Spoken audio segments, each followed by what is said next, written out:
One thing I try to tell my clients, especially during this crisis, is I take them back in their life over their time, and we go through major changing events that's happened. And all of us have had something happen, maybe once, two, three, four times, depends how old you are and how much adventure you've had in your life. But at these critical points, they seem like, oh, my world's falling apart. Uh, you know, personally, I've gone through financial, relationship, health, and all that kind of stuff. But every time, because I've went through it, I look back and I say, thank God that happened. It was terrible at the time, but I'm in a way better situation I am today than when I was back then. And back then I thought, oh man, I got it made in the shade and everything's cool here.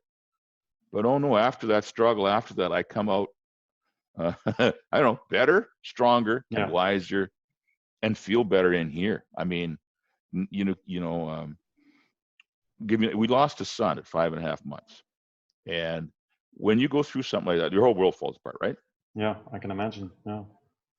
But here we are. That happened almost 30 some years ago, 35 years ago. That was our second child.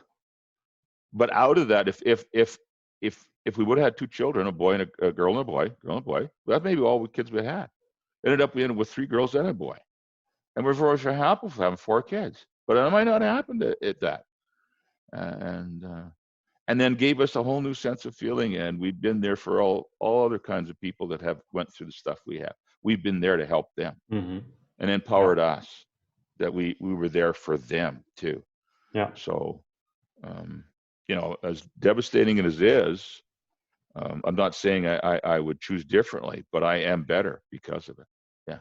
Yeah, and we of course never know what would happen if things were different back then or at some point in history, and it really doesn't matter. It's all about what you make of it and how you handle it afterwards and how you go through it and make it in some form useful for yourself, or at least give it a place. And of course, losing a child is unimaginable. I don't have any children, but I can imagine that it is the earth sinking away from under your feet, I guess. Yeah. So and it's either in a relationship, husband and wife relationship, either brings you together or takes you apart. Yeah. Depends how that all comes also how you deal with it. Yes. Come together, and of course there are two parties in this, so you have to do it together. It shapes your life, and it's just about how you handle these situations and how you come out of it. So Yeah. and what you choose, because it's really about choosing. It's really about what do you Oh. want to do. Oh. Instead of leaning back and, oh, life happens to me. So Well, yeah.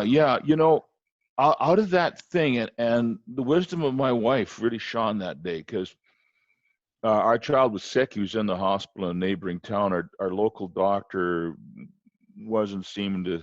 Anyway, we got a second opinion. It was a different town. We had our child there in the hospital. He was putting the child through some tests. And anyway, long story short, the nurse had fed the baby, put the baby down, turned around, the baby wasn't responsive and died right after it ate.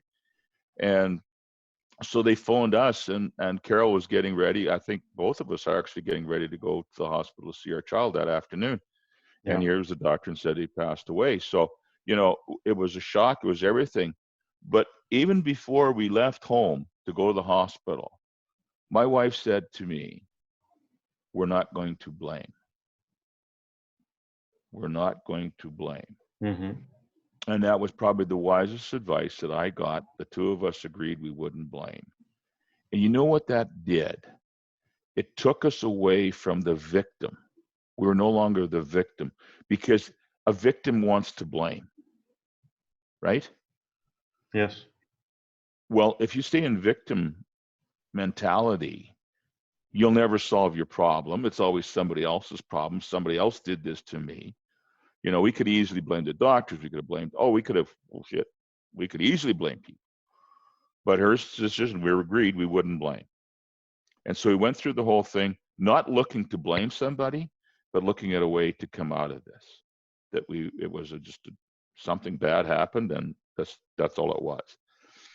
But it gave us some control, and that was very, very powerful. And I think the people that are listening to this, that are going through a crisis right now because of this, or whatever's happening in your life, don't fall into that victim thing. Don't start blaming other people, because when you do, you've given your control to somebody else. You can't, poor me. I mean, if you want to feel bad, go ahead, but try to get control and say, I'm not going to blame. Because if you don't blame, it moves you into a better place. Yeah. Keep your power with you instead of giving it away in the blaming. It's part of the grieving of what people experience, and that's a natural thing, that someone is to blame or something is to blame. But don't, maybe that's what you're saying, don't keep yourself in that place. Just move, not just move on, but do something with it that's making you a route out of there and into a better place. So yes. Wow. I think of that often, actually. I remind my wife Carol, I says that was very good advice, because that helped us immensely. Because I think if you get into that blaming thing, that's when you end up with a relationship that could go this way. Yeah, of course. If you eventually you will blame each other, or closer to home than the you get into that part of the griefing thing where I could have done that, I could have done that. Well, they should have done that, and maybe they should have did this, right? Yeah. And Wow. Thanks for sharing this intense experience. Yeah, it's not life, eh? Yeah, of course. Yeah.